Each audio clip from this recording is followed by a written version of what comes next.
Hello, welcome back to Tea and Tips with the Flawless Team. Got my good tea, Earl Grey. Sippy, sippy, sippy.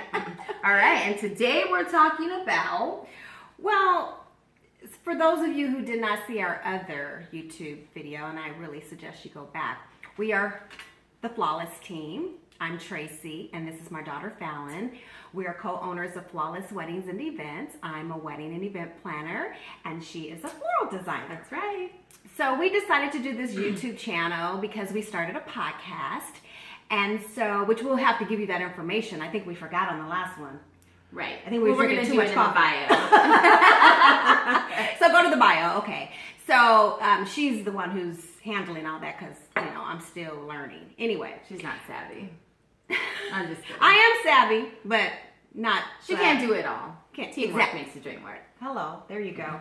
So anyway, we're giving tips, not necessarily all about weddings and events, but a little bit About about life too. Absolutely.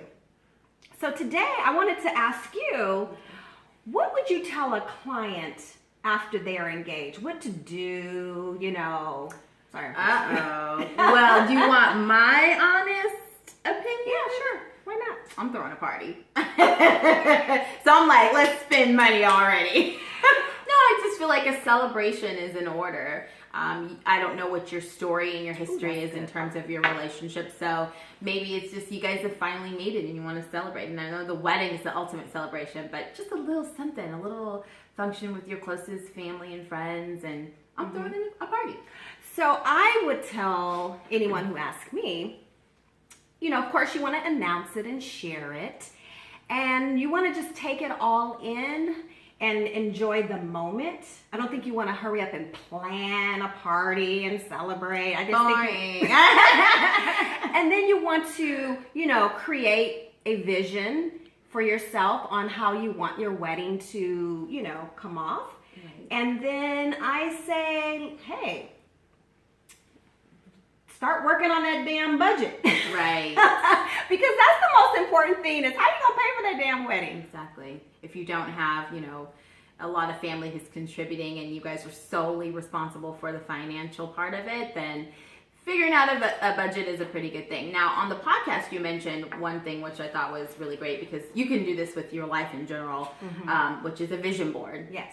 So yes. I found that to be like, oh, you could do that. We do a vision board for life. You put that job on there that you want or how you want to upgrade your house or the travel. And, decorating your kids' room or redoing the kids' room. So why not for the wedding? That's really important. I feel like that's a great first step. Too. Right. And then, you had mentioned Pinterest. Right.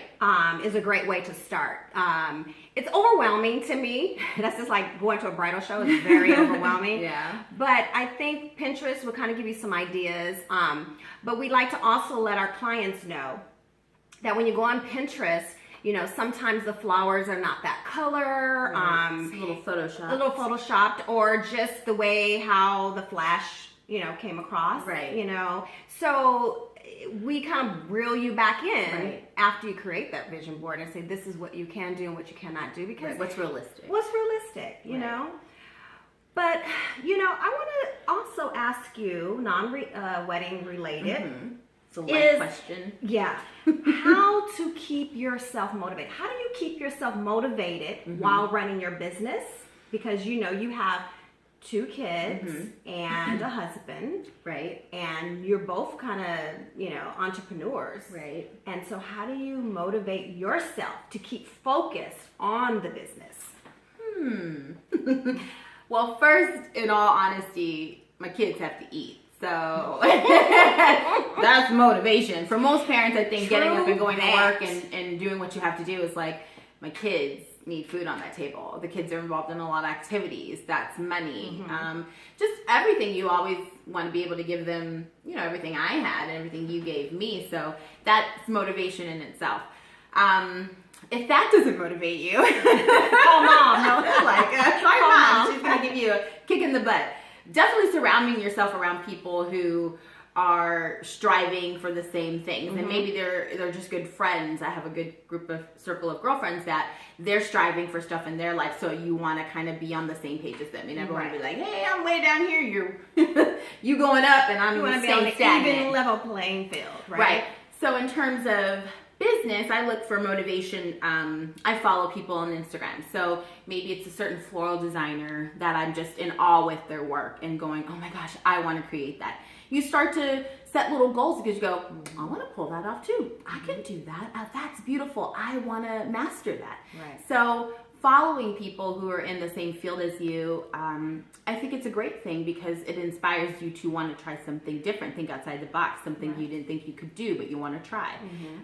That's what I do. And then there's other floral designers that I've actually freelanced for that I go, working with them, learning new things. I'm like, okay. And then there's floral designers that have worked for me that also come and work with me and inspire me. So that's how I stay motivated. Right. Well, for me, how I stay motivated is I read a lot of self-help books. You need Jesus. She needs Jesus. First of all, I do read the Word. I gotta read the Word. It inspires me. I read Joyce Meyer's, Joel Osteen. Those are my top favorite. Ayala Van Zandt. And then I also, for the social media, I follow them on social media. I get that word if I'm down or I just need a little, pick me up. I call my daughter, I talk to her. I mean, we're like best friends. Right. And, we're business partners. So we talk on a personal level and we talk business and we, she reels me in, I reel her in, and we hold each other accountable. I tell her, get out your feelings. Get out my feelings. Like, That's my favorite thing. I was like, you need to get out your feelings. Exactly.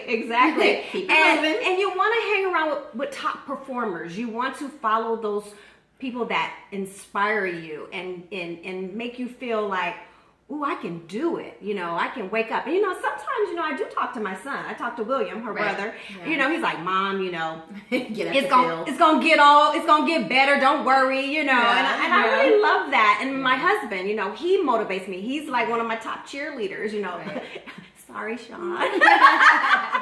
But he helps me too. And he says it's gonna get better. So, every day I wake up, I say to myself, it's today. Yeah. It's today. I'm going to be fine. Everything's going to work out. And, I jump right in and, start my day. And, if I feel myself going down, like I said, hey, I call someone. That's right. Strong team, okay? Yes.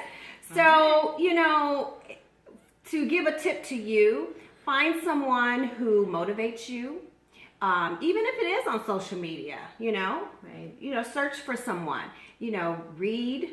I highly recommend that you read self-motivating books. And that's our tip for today. And stay out your feelings. All right. See you next time. Bye.